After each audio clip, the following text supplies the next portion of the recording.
ways from home, Boone. Not too far, old chief of the Tuscarora. You know my name. Use it. Which one? Gabriel Cooper or Thundercloud? You become a legend among two nations. The Tuscarora are my people, and I have but one name. Kanawatchquao. Yeah? What kind of Indian could that be? He said a black Indian. Maybe he was talking about Gideon, delirious-like. Maybe. There was some talk about some Indian raids west of here. Well, not raids exactly, just some stealing. Yeah, all they was taking was some food and guns. Do you think them Indians could have hit Paul? Wait just a minute. Your pa said a black Indian. That's one. That doesn't sound like a raiding party to me. Doesn't sound like nothing to me. Who ever heard of a black Indian?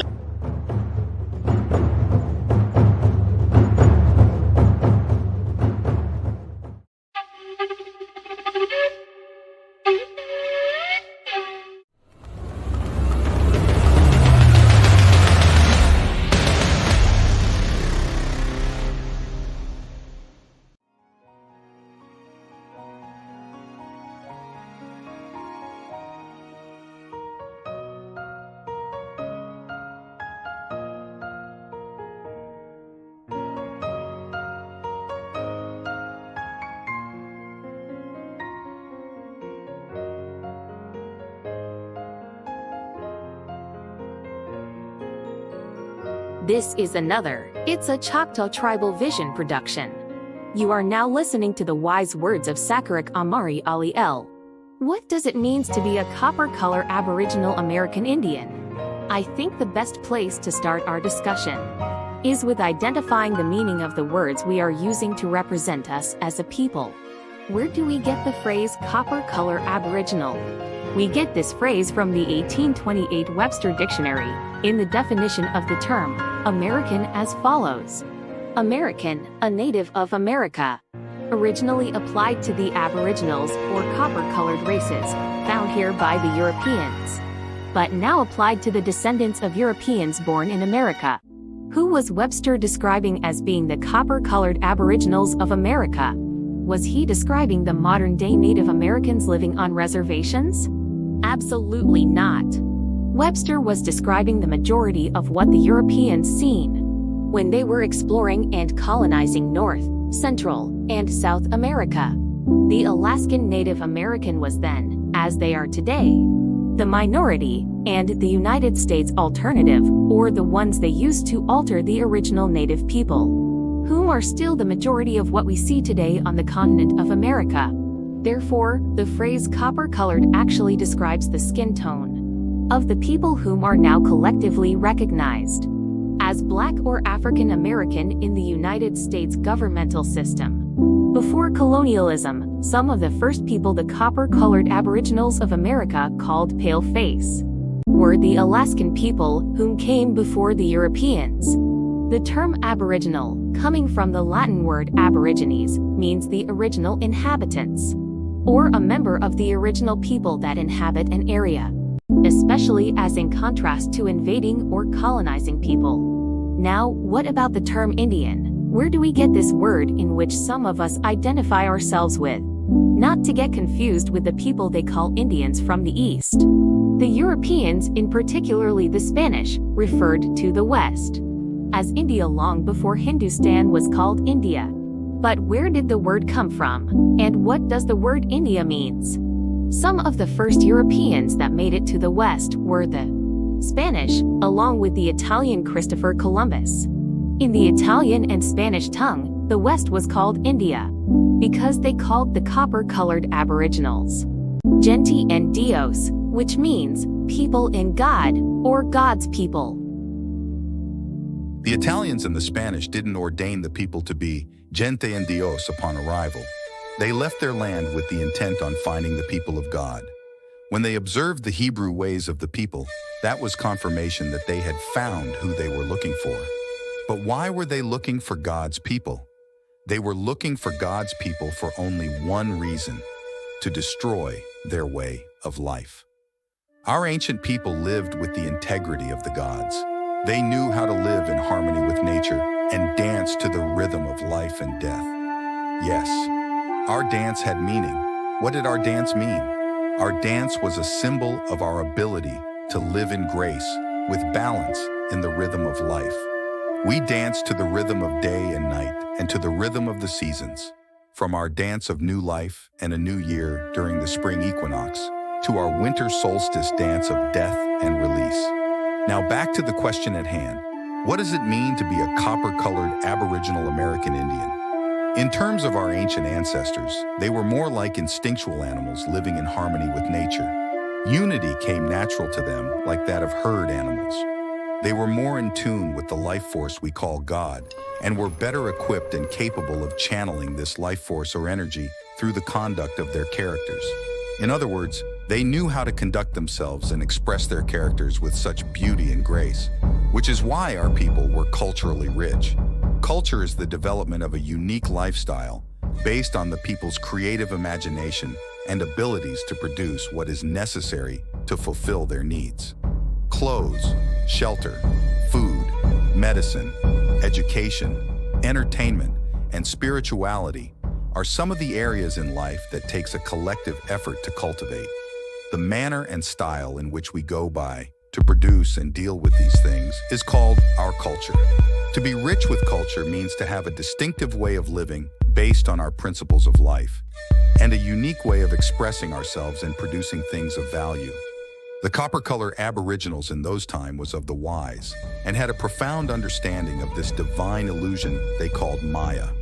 They understood that as time passed, it became more difficult to hold on to the divine qualities of heaven they expressed from within themselves.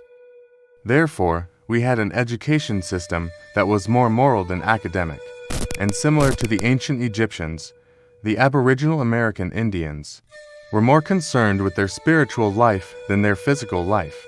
We embraced a matriarch society because we understood that society was better managed with a woman's touch. Women are more in tune with the feminine energy of Mother Earth than men. Women are the human embodiment of the divine Mother Earth, and like the Earth, the woman is also heavily affected by the energy of the moon. Our people were not ignorant. That is to say, that they did not ignore much, and almost everything meant something to them. For as of today, we are totally disconnected from the meaning of things. Modern-day copper-color Aboriginals are definitely not like our ancestors, but should aspire to be like the wise. So what does it mean to be a copper-color Aboriginal American Indian? It means to have once been the most honest, wisest, generous, and loving people on the planet. Today, it means to be lost. It means to have been totally disconnected from our culture, our way of life, and our religion or spiritual understanding and practices. The pale-face Europeans wanted to destroy the copper-color Aboriginal Americans' ways of life, because our natural ways of living was the greatest threat to the promotion of their unnatural ways of living. This is why they was and still are afraid of us. The pale-face Europeans knew that, in order to promote their degraded ways of living, they had to destroy, then take control of the most influential people on this planet, the Gente and Dios, the people of God, the copper-color Aboriginals of America. Now, the degraded Indians, or black people, serves as the devil's advocate, promoting an extreme degree of prejudice towards the dignity and integrity of life, for the sake of becoming material fanatics. Well, yeah, actually, I mean, it looks like that. Indeed. Slave masters used to brand their property with a hot iron. But as we became free men and women, America needed a new way to mark its property, a new way to control the Negro, keep him in his place. So instead of hot coals and metal, they used pen, paint, and ink. No branding iron necessary. Come this way. Lazy, shiftless, gluttonous, lying, oversexed, ugly, violent, stupid. In this way, the American nigger/Negro became the first true corporate brand.